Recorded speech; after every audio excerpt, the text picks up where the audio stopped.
Yeah, so really early on into my writing, there's two things I wrote about that are fairly similar. Yeah, one is more actionable, and the other is a mode, a state of being in. And so one is written about three choices that we always have to make. Three choices that we can do in a situation if we're in an unfavorable circumstance, uh, is to either remove ourselves from it, accept it, or change it. And if you think about what I love about that example is that right there, someone could take. It makes such a change in your life. And what I did at first when I learned these concepts is I would say it out loud because you're not actually utilizing it. You're not actually ingraining it when you just hear it one time. I think it really helps where if you're in a situation, if you say it out loud, okay, I have three choices I can make. I'm in this situation, and then say it. Do I want to accept this? Do I want to? Can I remove myself from it, or can I change it? And it has to be a choice. See, that's the important part. And I'll use the example as a relationship. If someone let's say breaks up with me and they leave, you can't say that, oh, it's not working. I'm still upset, and I remove myself from it. See, it has to actually be a choice.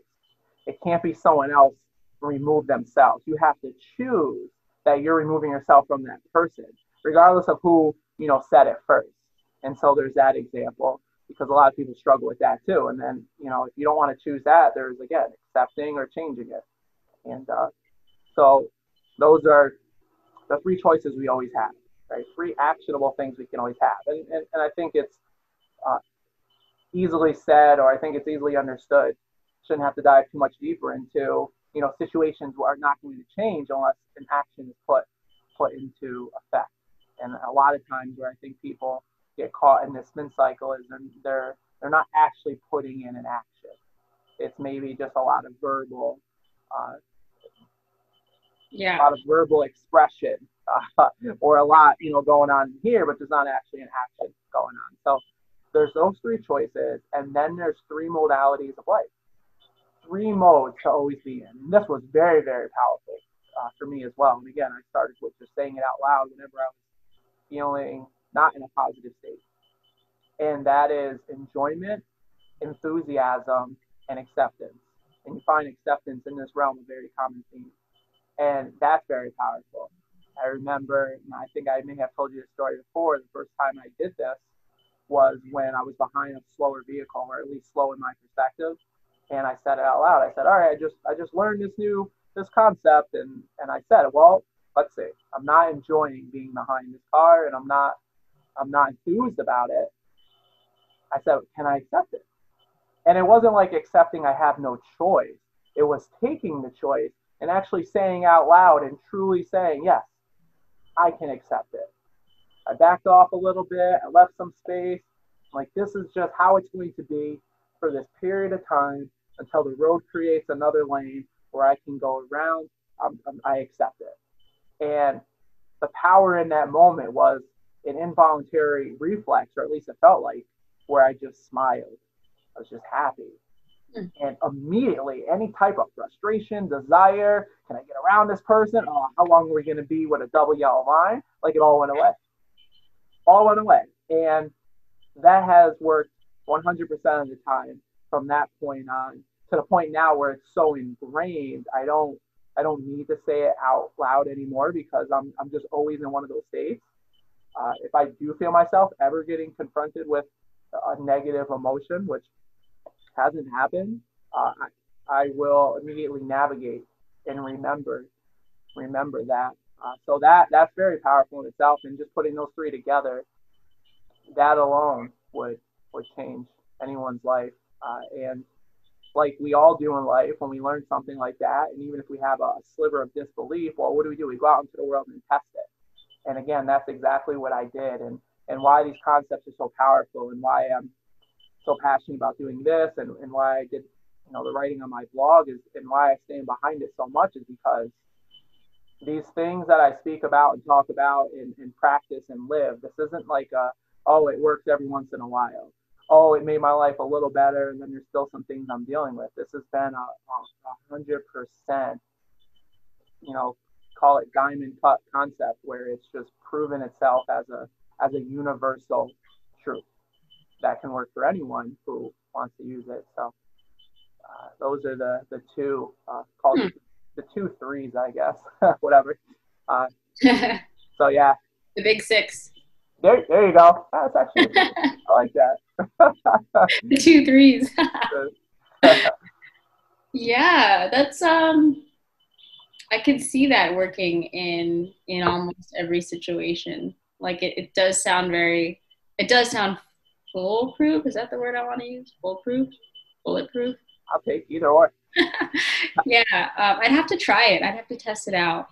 What, how I feel like that fits in with Buddhism is, well, one, actually, I'll ask you the question. If someone is to take this on, what would be that person's motivation to do that, to approach every situation with those six perspectives? That's a really great question. Uh, the simple answer is one would desire to live a positive life 100% of the time. You know, like to maintain that level of positivity throughout. That's what one would have to desire to hit a point, or you know, of not desiring to want to feel negatively. And I believe, because I know there's this view just coming, you know, some people probably think of it just right away. I don't believe it takes a negativity in our life to push us and motivate us to do great things. You know, I don't think we need a tap in the bottom of our foot for us to run faster.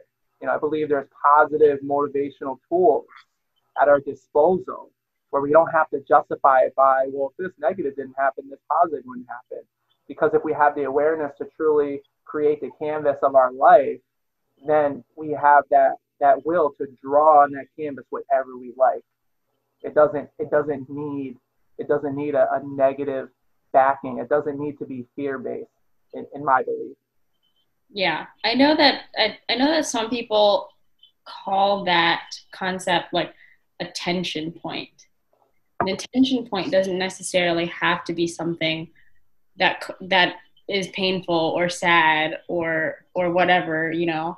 A tension point could be like comedy. It could be like laughter or love, something that propels you to the next level or propels you, you know, to act or to Exactly. make big changes in your life. And So I yeah, like that. I like that term because that's exactly what it is, right? Having an attention point versus having a reaction because of a negative stimulus. Uh, and I think many people may think they have an attention point without realizing that they're just reacting. And the freedom to pursue that attention point with without that fire behind you in a negative light, in my opinion, I think it feels better. Uh, so yeah, I don't. I would think that most, if not all, people would at some level desire that. yeah. I don't know if I'd say all. People are driven by so many different things, you know. I think we think a little bit differently, and we see that not everything has to be pain and suffering. Which actually brings me to my point about how I feel like that fits into Buddhism is like within the Four Noble Truths. This is like a set of, they're not rules, but ways to describe like our human nature. I'm sure you've heard of them. No, I haven't. I'm very, very. Yeah. So the Four Noble Truths are like